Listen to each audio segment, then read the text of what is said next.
Welcome to my YouTube channel MS academy 334। मैं आशा करता हूं कि आप लोग कुशल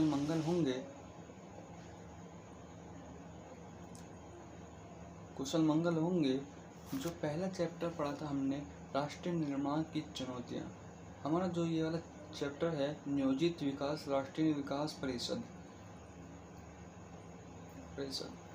देरी किए बिना हम वीडियो को स्टार्ट करते हैं। राजनीतिक विज्ञान का चैप्टर नंबर 2 है, पुस्तक नंबर 2। अब हम स्टार्ट करने जा रहे हैं नियोजित विकास राष्ट्रीय विकास परिषद। इसमें इस चैप्टर का जो महत्वपूर्ण है, ये चैप्टर का महत्वपूर्ण ये है कि ये किस तरीके से चैप्टर किस तरीके से योजनाएं बनी और कैसे किस काल में योजना बनी, किस सन में योजना बनी, इसके बारे में ये बताया जा रहा है। पहला पढ़ते हैं हम। राष्ट्रीय विकास परिषद की स्थापना 6 अगस्त 1952 में प्रथम पंचवर्ष योजना की अनुशंसाओं के अंतर्गत भारत सरकार के एक प्रस्ताव के द्वारा की गई थी। यह एक संविधान के थ्रू यह सलाहकारी निकाय है। यह सबकी सलाह से लिया गया। पंचवर्ष योजना जो है वो संविधान भी है और सबकी सहकारी से लिया गया, मतलब सबकी बातचीत करने के बाद ये बात पंचवर्ष योजना के बारे में रखी गई बात। इसके पहले अध्याय और भारत के प्रथम प्रधानमंत्री पंडित जवाहरलाल नेहरू ने कहा कि राष्ट्रीय विकास परिषद वास्तव में राज्य सरकार और केंद्र के बीच राष्ट्रीय विकास से संबंध कार्यों को पूर्ण करने के लिए एक घनिष्ठ सहयोग का मंच है। जो भारत के जो प्रथम प्रधानमंत्री जब पंडित जवाहरलाल नेहरू ने कहा था, राष्ट्रीय विकास परिषद वास्तव में राज्य सरकार, ये देखिएगा, राज्य सरकार और केंद्र के बीच राष्ट्रीय विकास से, जो राज्य है वो केंद्र मतलब पीएम, जो सीएम है वो पीएम से मुख्यमंत्री प्रधानमंत्री से बोलेगा उसके राज्य के बारे में।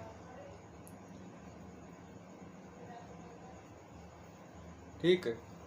विकास परिषद वास्तव में राज्य सरकार और केंद्र के बीच राष्ट्रीय विकास से संबंध कार्यों को पूर्ण करने के लिए एक घनिष्ठ सहयोग का मंच है।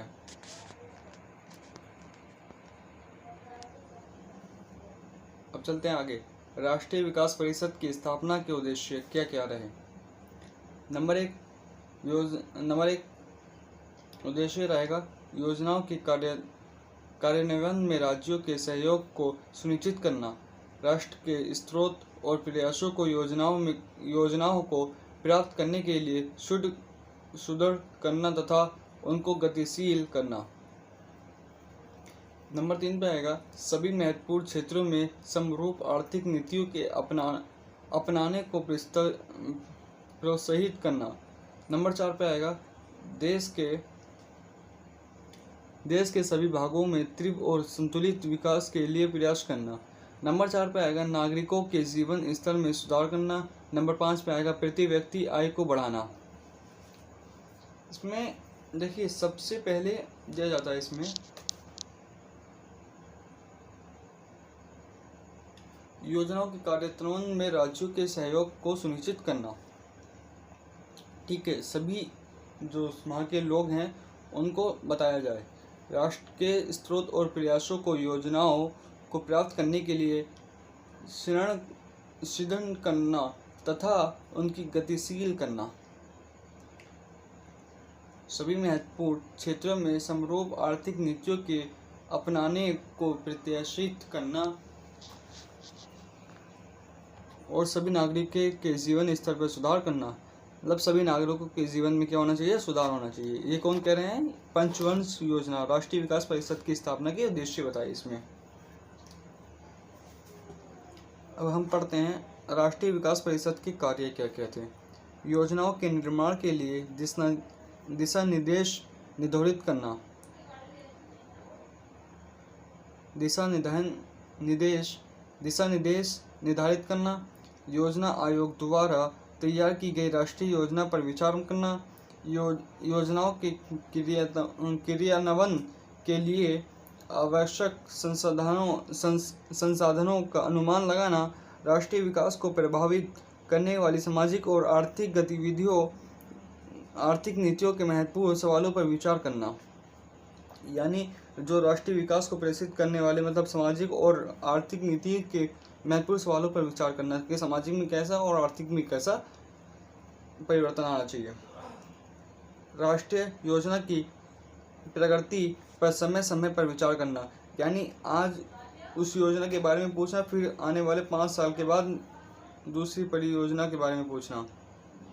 राष्ट्रीय योजना में निर्धारित लक्ष्यों और लक्ष्यों की प्राप्ति के उपायों की सिफारिश करना।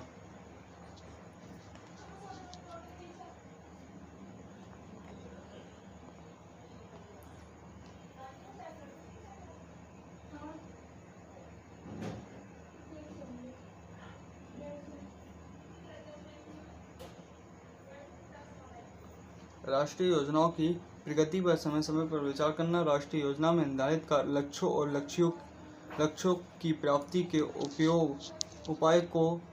उपाय की सिफारिश करना। राष्ट्रीय विकास परिषद योजना आयोग और राज्यों के बीच एक कड़ी के रूप में। राष्ट्रीय विकास परिषद योजना आयोग और देश के राज्यों के बीच एक लिंक के रूप में कार्य करता है। योजना आयोग योजनाओं का ब्लूप्रिंट तैयार करता था और राष्ट्रीय विकास परिषद इन योजनाओं को अंतिम स्वीकृति देती थी, तभी योजना कार्यान्वित हो पाती थी। और राष्ट्रीय विकास परिषद इन योजनाओं को अंतिम स्वीकृति देती है। स्वीकृति मतलब उसको आदेश देती है, मतलब उसको लागू करने के लिए बोल देती है, तभी योजना कार्यान्वित हो पाता है। मतलब जो योजना बनाई है, जब तक वो लागू नहीं होगी तो उसका कार्य क्या होगा, चलता ही रहेगा। इसलिए जब तक योजना को स्वीकार नहीं किया जाता भारत में, तो उसका क्या है, कार्य चल ही रहा है। तो जब कार्य निबंध हो जाता है, मतलब खत्म हो जाता है उस योजना का कार्य। राष्ट्रीय विकास परिषद का पुनर्गठन अक्टूबर 1967 में प्रशासनिक सुधार आयोग की सिफारिश पर इस परिषद का पुनर्गठन किया गया और इसके कार्यों को नए सिरे से परिभाषित किया गया। आयोग की सिफारिश पर देखो, आयोग की सिफारिश पर कब, 1967 में प्रशासनिक सुधार आयोग की सिफारिश पर इस परिषद का पुनर्गठन किया गया और इसके कार्य को नए सिरे से परिभाषित किया गया। किसको? अब हम पढ़ेंगे राष्ट्रीय विकास परिषद का महत्वपूर्ण क्या रहा। राष्ट्रीय विकास परिषद ने योजना के निर्धारण में दृष्टिकोण की एकरूपता और कार्य संचालन में समानता को स्थापित किया। राष्ट्रीय विकास परिषद में मुख्यमंत्रियों की भागीदारी के कारण योजनाओं के निर्माण में राज्यों की ओर से एक प्रकार से स्वीकृति प्राप्त होती है। मतलब जो मुख्यमंत्री की भागीदारी के कारण योजनाओं के जो निर्माण होते हैं वो पूरे हो जाते हैं। किसके? राज्यों की ओर से। जब तक राज्य उसको नहीं मानेंगे तो प्रधानमंत्री भी उस पर सिग्नेचर नहीं करेंगे। योजना आयोग और राष्ट्रीय विकास परिषद। योजना आयोग, इसकी स्थापना 15 मार्च 1950 को की गई थी। 65 साल पुरानी यह संस्था 13 अगस्त 2014 को समाप्त हो चुकी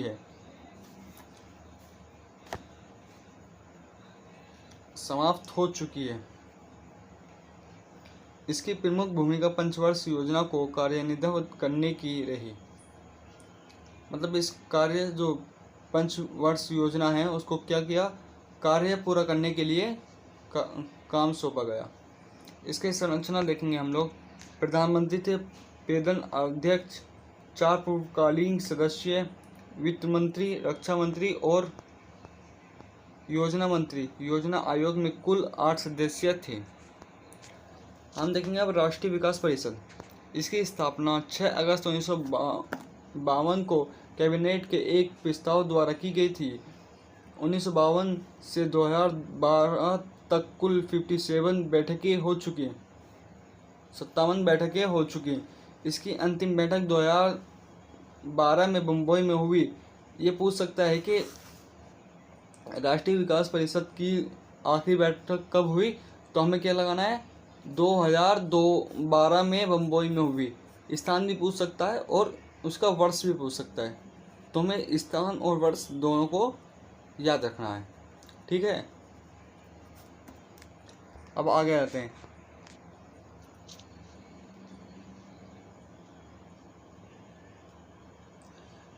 को इसे भारत में विकास के मामलों में निर्णय लेने वाला स्वच्छ निकाय माना जाता रहा है। अब संरचना पढ़ेंगे उसकी भी, और पहले की योजना आयोग की भी संरचना पढ़ी, तो अब इसकी राष्ट्रीय विकास परिषद की भी संरचना पढ़ेंगे। नंबर 1, प्रधानमंत्री और प्रधान अध्यक्षों। पहली बैठक की अध्यक्षता तत्कालीन प्रधानमंत्री जवाहरलाल नेहरू ने 89 नवंबर 1952 को की थी। योजना आयोग के सदस्य 1952 से इनमें शामिल होंगे। यह योजना आयोग की सह स्थिति थी। सभी केंद्रीय मंत्रिमंडल के मंत्रीकरण इसके सदस्य होंगे। 7 अक्टूबर 1966 से प्रशासकीय सुधार आयोग की सिफारिश के बाद से सभी राज्यों के मुख्यमंत्री 1952 से।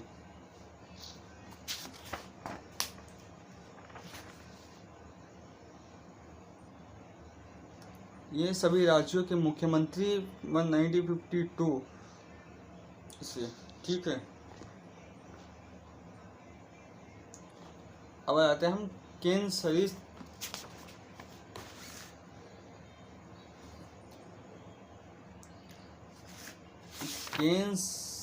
प्रदेशों के मुख्यमंत्री प्रशासक इसके सदस्य होंगे। नीति आयोग। नीति आयोग में नीति का अर्थ निम्नलिखित प्रकार है। नंबर 1,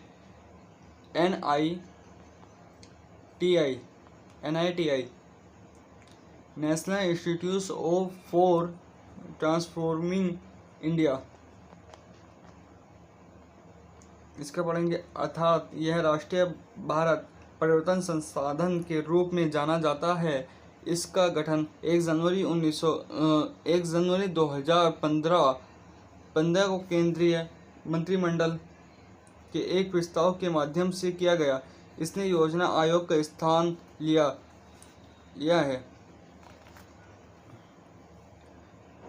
65 साल पुरानी यह संस्था 13 अगस्त 2014 को समाप्त हो चुकी। यह राष्ट्रीय विकास परिषद की तरह संवैधानिक निकाय व सरकारी निकाय है।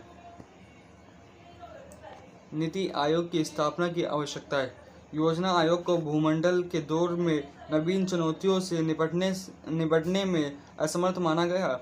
देश की राजनीतिक, आर्थिक, सामाजिक और तकनीकी स्थितियों में परिवर्तन। अब भारत विकासशील देश से विकसित देश बनने की ओर अग्रसर। वही नारा दे रखा है ना कि इस देश को विकसित भारत 2047 तक बनाकर रहेंगे।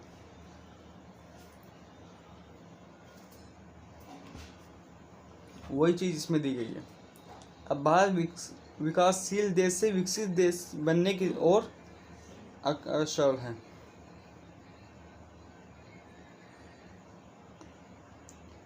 इसलिए 15 अगस्त 2014 को अपने स्वतंत्रता दिवस के भाषण के दौरान वर्तमान प्रधानमंत्री ने योजना आयोग के अनुमोदन के बारे में बात की। नीति आयोग की स्थापना के उद्देश्य। राज्यों की सक्रिय भागीदारी के साथ राष्ट्रीय विकास की प्राथमिकताओं, क्षेत्रों और रणनीतियों का एक साझा दृष्टिकोण विकसित करना। सख्त राज्य ही सख्त राष्ट्र का निर्माण कर सकते हैं। इसको स्वीकार करते हुए राज्यों के साथ सतत आधार पर संरचनात्मक सहयोग की पहल और तंत्रों के माध्यम से सहयोगपूर्ण संवाद को बढ़ावा देना। जो क्षेत्र विशेष रूप से आयोग को निर्दिष्ट किया गया है, उनकी आर्थिक रणनीति और नीति में राष्ट्रीय सुरक्षा के हितों को सम्मिलित करने और सुनिश्चित करना। नीति आयोग की संरचना क्या रही? अध्यक्ष प्रधानमंत्री, प्रधान अध्यक्ष सुमेर बेरी, वर्तमान उपाध्यक्ष सीईओ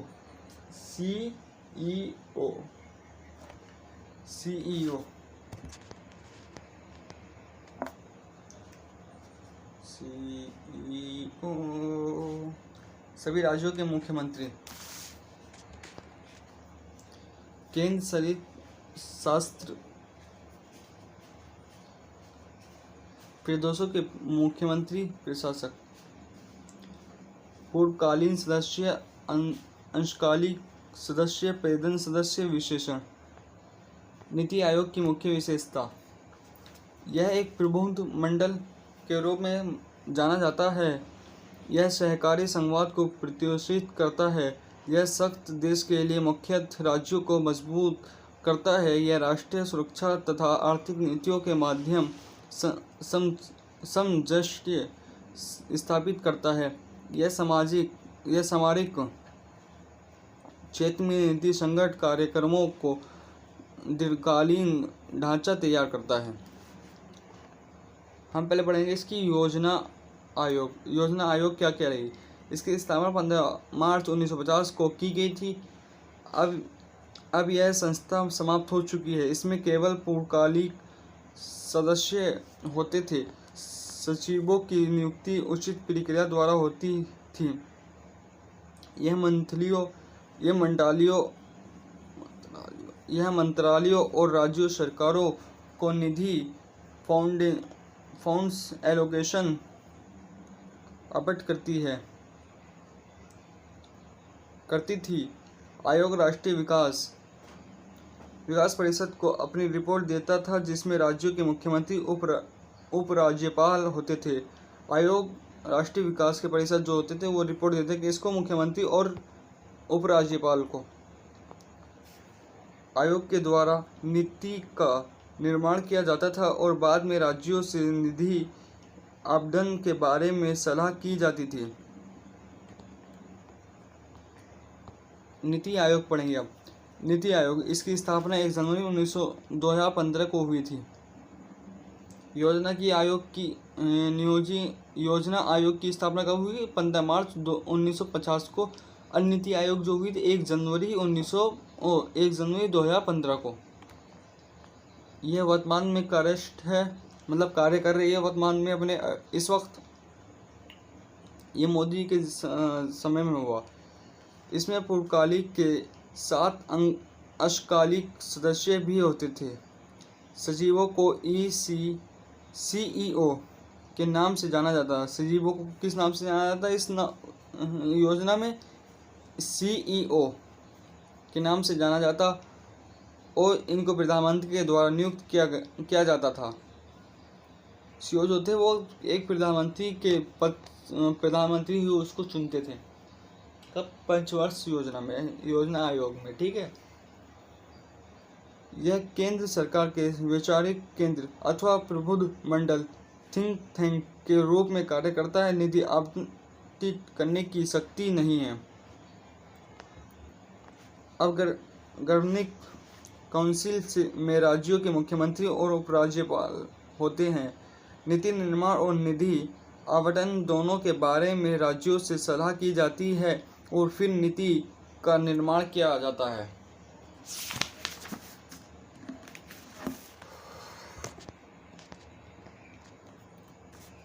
योजना आयोग, इसका दृष्टिकोण आधुनिकता, अधोमुखी टॉप डाउन अप्रोच है। दिमाग केंद्रीय स्तर पर लिए जाते थे। सभी राज्यों के लिए एक सी योजना बनाई जाती थी। केंद्र की अधिक भूमिका थी, राज्यों की भूमिका अपेक्षाकृत कम थी। निधि आवंटित करने की शक्ति थी। नीति आयोग।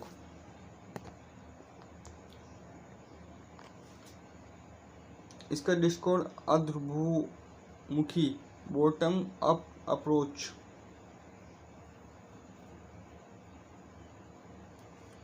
निर्णय स्थानीय स्तर पर लिए जाते हैं। राज्यों की आवश्यकतानुसार योजना बनाना। सहकारी संघवाद को अपनाया गया समस्त राज्यों की समान भागीदारी है। निधि आवंटित करने की शक्ति नहीं। आवंटित करने की शक्ति नहीं। राज्यों की आवश्यकता अनुसार योजना बनाना। सहकारी संघवाद को अपनाया गया समस्त राज्यों की समान भागीदारी है। निधि आवंटित करने की शक्ति नहीं है। नियोजित विकास माउंट में भारतीय आर्थिक विकास का बदलता हुआ स्वरूप। आज़ादी 1940 के समय भारत की आर्थिक दिशा आंतरिक विस्तृत गरीबी निमित्त राष्ट्रीय आय निर्मित प्रति व्यक्ति आय कृषि और उद्देश्यों की अत्यंत खराब स्थिति बढ़े है। बाहरी उदारवादी समाजवादी पूंजीवादी मॉडल मिश्र अर्थव्यवस्था जो थी मिश्रित अर्थव्यवस्था मतलब सभी जिसमें निजी और सार्वजनिक सरकारी क्षेत्र दोनों साथ साथ पाए जाते थे। आज़ादी के 2 दशक के बाद तक लगभग 1970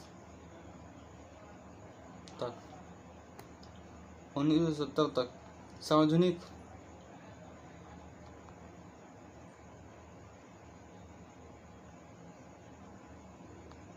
सार्वजनिक क्षेत्र को अधिक महत्वपूर्ण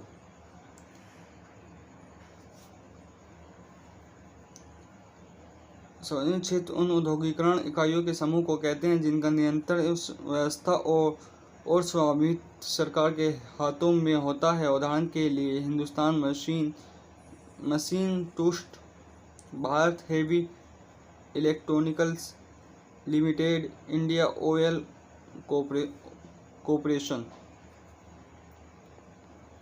1991 के बाद उदारीकरण, नियोजीकरण और वैश्वीकरण का दौर प्रारंभ हुआ और भारत ने पूंजीवाद की ओर रुझान दिखाया। राष्ट्रीय विकास परिषद, इसकी स्थापना 6 अगस्त 1952 को की गई थी। यह एक संवैधानिक निकाय है। राष्ट्रीय विकास परिषद प्रधानमंत्री इसके प्रधान अध्यक्ष होते थे। इसने योजना आयोग और राज्यों के बीच लिंक का कार्य किया। मुख्य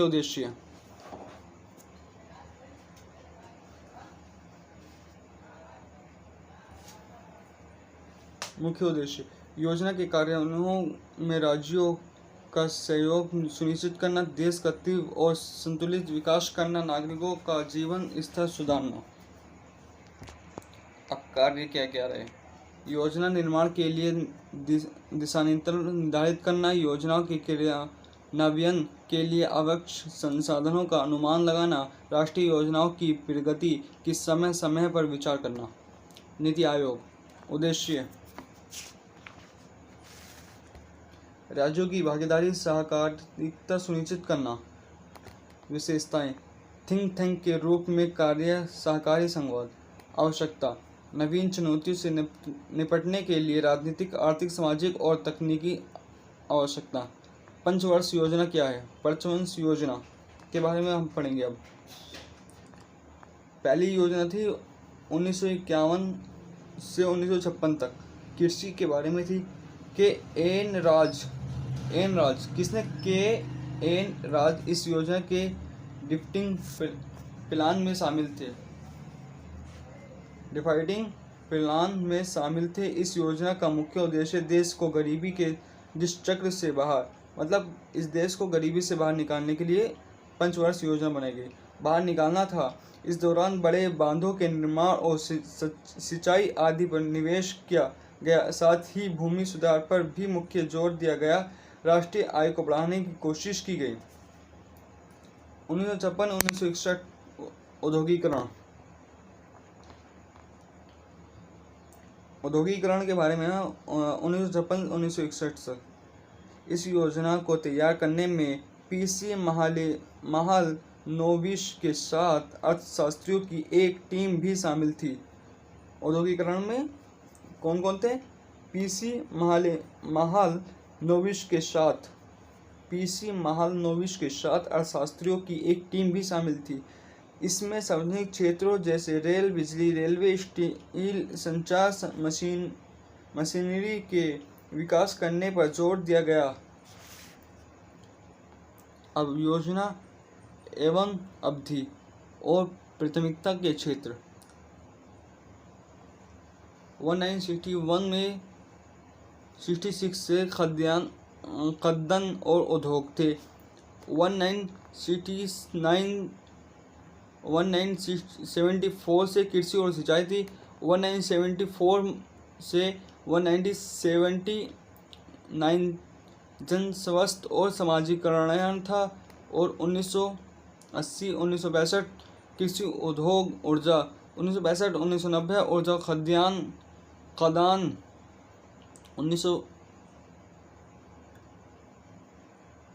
1992-1997 मानव संसाधन का विकास था। 1997-2002 सामाजिक न्याय, ग्राम विकास, रोजगार। 2002 रोजगार, ऊर्जा सुधार और सामाजिक अवसंरचना। 2007-2012 समावेशी विकास। 2012 की जो बैठक हुई थी वो बम्बई में हुई थी। और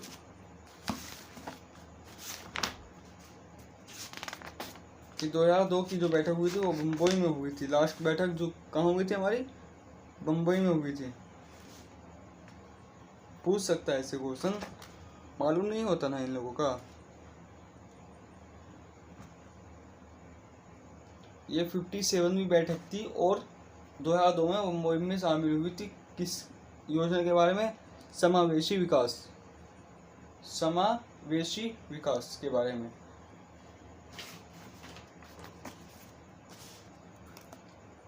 आप लोग इस वीडियो को सब्सक्राइब करें और इस चैप्टर के जल्दी क्वेश्चन आंसर लेकर आने वाला हूँ बहुत जल्द। आप देखें इस चैप्टर को। और जितनी नई 12th क्लास के बच्चों के लिए एक नई हिंदी मीडियम वालों के लिए एक अच्छा प्लेटफॉर्म लेकर आए हैं हम लोग। अच्छा एक चैनल लेकर आए हैं जिसमें सिर्फ हिंदी मीडियम के बच्चों के लिए एक अच्छा एजुकेशन, और आर्ट्स वालों के लिए बहुत अच्छी पॉलिसी हमारे जो चैनल है उसमें आई है। 11-12 के बच्चे हिंदी मीडियम वाले सतर्क हो जाएं और आगे से हमारे चैनल से पढ़ें। मैं पैसा कमाने के चक्कर में नहीं, सिर्फ आपको नॉलेज देने के चक्कर में और आपका एजुकेशन ठीक कराने के चक्कर में हूँ। क्योंकि हिंदी मीडियम के टीचर आजकल बहुत कम यूट्यूब पर भी हैं, आप देख रहे हैं। और इसलिए मैंने हिंदी मीडियम का चैनल आप सबके लिए खोला है। और आप हमारे से जुड़े रहें और इस वीडियो को लाइक, सब्सक्राइब, शेयर ज़रूर करें। धन्यवाद। मिलते हैं नेक्स्ट वीडियो में।